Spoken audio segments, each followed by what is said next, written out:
Salut les entrepreneurs explorateurs, aujourd'hui on va répondre à la question comment supporter la solitude.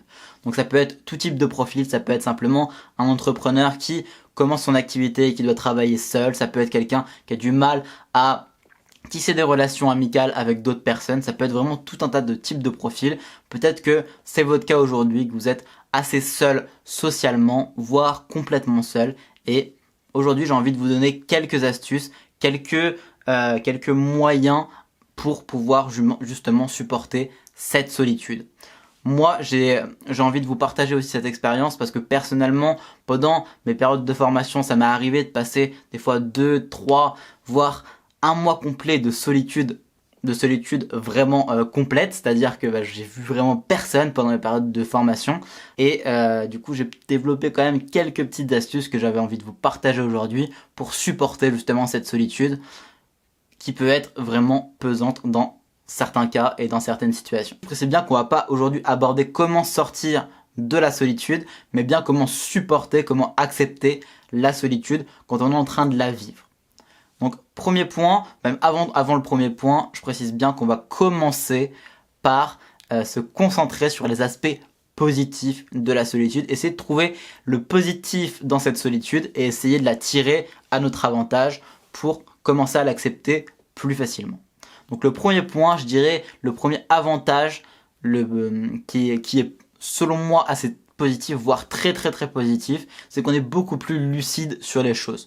Pourquoi ? Parce qu'on entre beaucoup moins dans la contagion émotionnelle, dans la contagion un peu du leader de groupe, ce qui fait qu'on est plus lucide sur les choses, on est plus lucide sur les connaissances qui viennent à nous, sur les différentes théories sur lesquelles on peut tomber quand on apprend par exemple un nouveau domaine, un nouveau sujet. On a vraiment les idées beaucoup plus claires de manière théorique sur les choses et de manière générale, on est plus lucide par rapport à ce qu'on nous dit et aussi on est plus critique par rapport aux informations qu'on nous donne. Donc typiquement c'est normal parce qu'on est on est moins dans une émotion positive, dans une émotion d'euphorie et du coup on est plus critique sur les informations qu'on nous donne, sur les choses qu'on nous dit.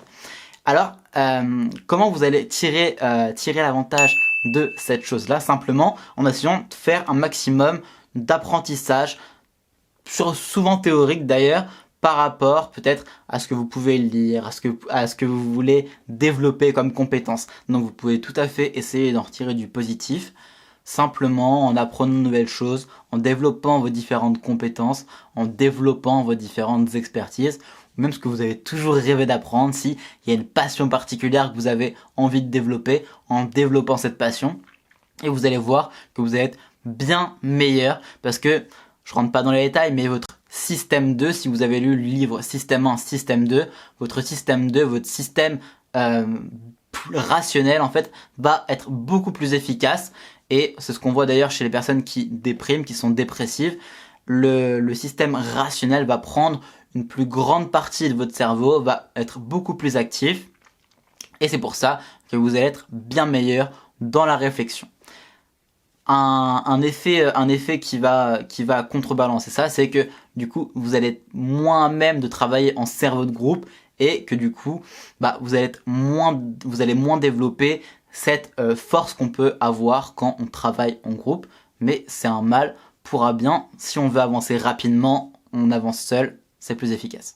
Alors deuxième point que j'ai envie de mettre en avant et qui est positif selon moi, c'est qu'on en apprend sur soi-même en affrontant cette épreuve de la solitude, si on peut appeler ça un combat, on va en apprendre plus sur nous-mêmes, sur notre capacité à nous apprécier, à nous accepter, à développer de l'amour de nous-mêmes, à nous connaître simplement, à vivre avec nous-mêmes, à vivre avec nos émotions. Et ça va vraiment être une expérience qui va vous changer, qui va vous permettre d'en découvrir plus sur vous-même et de vous apprécier d'une nouvelle manière, de voir une nouvelle facette de vous, une nouvelle facette qui pourra d'ailleurs vous surprendre certainement et qui va, dans tous les cas, je pense, vous servir pour plus tard. Ça me fait penser à la chanson L'Envie qui justement dit qu'on ne peut pas vraiment apprécier la compagnie tant qu'on n'a pas connu la solitude. Donc c'est aussi une manière de voir les choses. En vivant cette solitude, vous allez sûrement beaucoup plus apprécier par la suite la compagnie. En plus de ça, ça va avoir un effet boule de neige parce que simplement, si vous n'avez pas 15 rendez-vous par jour avec vos amis, forcément vous allez avoir beaucoup plus de temps pour vous concentrer sur votre programme, sur les activités que vous voulez développer, l'expertise que vous voulez développer. Donc ça va avoir forcément un super effet bénéfique par rapport à ça. Évidemment, je voulais quand même faire un petit rappel. La vie, c'est quelque chose qui fonctionne par phase et il faut bien avoir en tête que dans tous les cas, rien n'est permanent. Si aujourd'hui vous vivez dans la solitude et que votre vie est d'une certaine manière, il y a de très grandes chances, et en fait c'est même toujours le cas au bout d'un moment, que ça ne soit pas permanent. Chaque chose est impermanente, autant dans le bon que dans le mauvais. Donc apprenez à apprécier le processus, apprenez à apprécier la solitude d'aujourd'hui qui se transformera certainement en compagnie de demain. Sur ces belles paroles, je vous laisse en vous rappelant quand juste en dessous, je vous propose un guide de 7 jours pour déterminer un pourquoi indestructible, qui est une des bases pour développer justement vos intelligences mentales. Donc je vous laisse un lien juste en dessous, c'est 7 jours offerts. C'est un guide sur 7 jours offerts.